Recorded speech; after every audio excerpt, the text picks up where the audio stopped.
with you. And girls too. Someone once said that in the political world, UKIP is a bit like Millwall Football Club. Nobody likes us, but we don't care. And I have to say that's how I feel about it, because I feel that we have been literally betrayed by virtually an entire generation of career politicians in this country. Yes. Yes. I mean, the only real difference between them is the colour of the rosette they wear on polling day. But you can't tell them apart, can you? On issues of real substance. You know, the left wears the clothes of the right and the right wears the clothes of the left. It's almost some sort of modern transvestite type politics. I mean, it is quite extraordinary that the voters are not given a real opportunity and are not given a real chance. Well, one of the encouraging things is that, goodness me, I'm not high-tech, but one of the encouraging things, and people like Rod Trelease here were very much in the vanguard of all of this, one of the encouraging things is that now, through the wonders of computers and modern mobile phones and all the rest of it, that people don't have to listen to the BBC and don't have to believe the editorial line in the Daily Telegraph or the Daily Mail or whatever else it may be, that people are able, if they're willing, to go out there and find out things for themselves. The question of why politicians support the EU, well, I'm going to try and give a quick answer, I promise, Rollo, but back in 1972, when we had a proper parliament, real parliament, when whether we should join the EEC was being debated in the House of Commons, it took 4.5 months to go through the House of Commons. And in those days, they would debate all day and all night.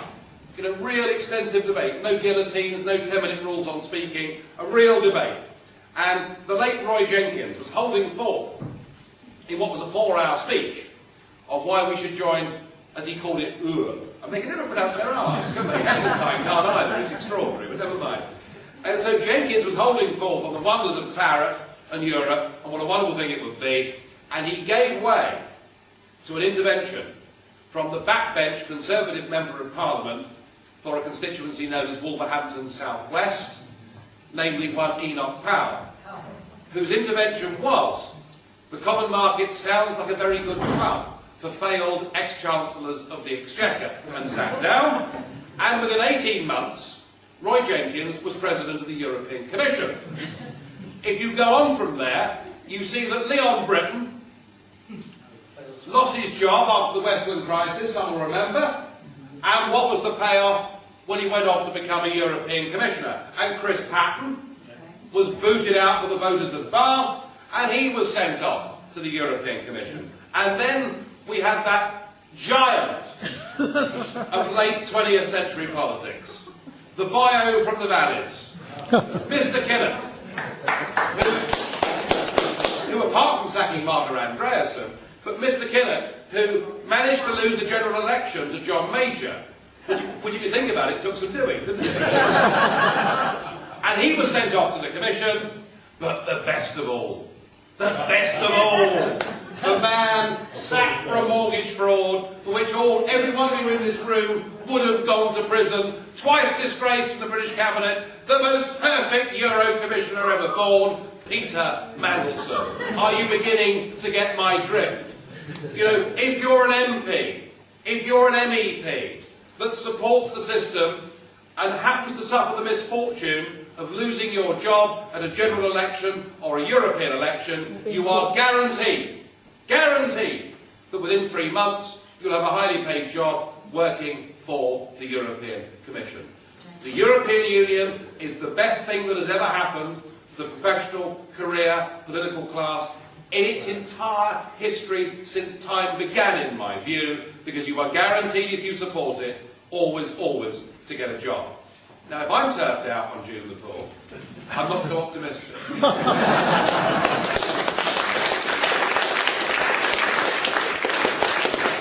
Kinnock was appointed by John Major.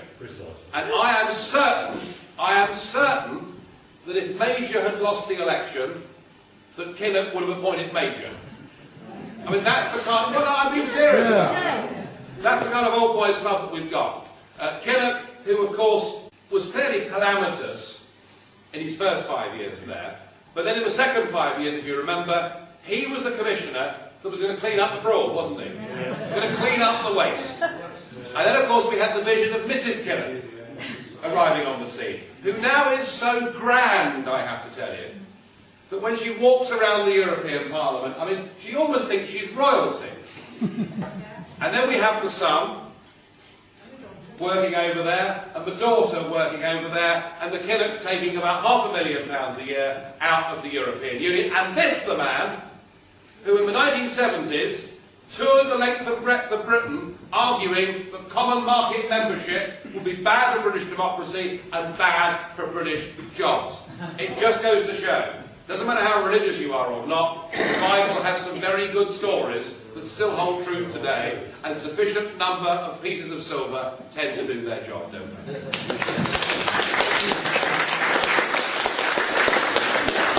And I think it's a really wonderful thing that a party like UKIP can have just across the border over here as the #2 candidate, and in a highly winnable position in the South East, the European Union's former chief accountant, the lady that was sacked by Neil Kinnock. I think having Marta Andreasen on UKIP's list and being able to say to people, vote UKIP, send Marta to Brussels, and she will tell you where your £40 million a day is going, is a wonderful thing. I really believe that. I think in some ways, when history looks back over this extraordinary period, and I mean that, because it is extraordinary for an island like ours that has fought off all comers over 1,000 years, that has been prepared to make the most incredible sacrifices to defend liberty and freedom and democracy.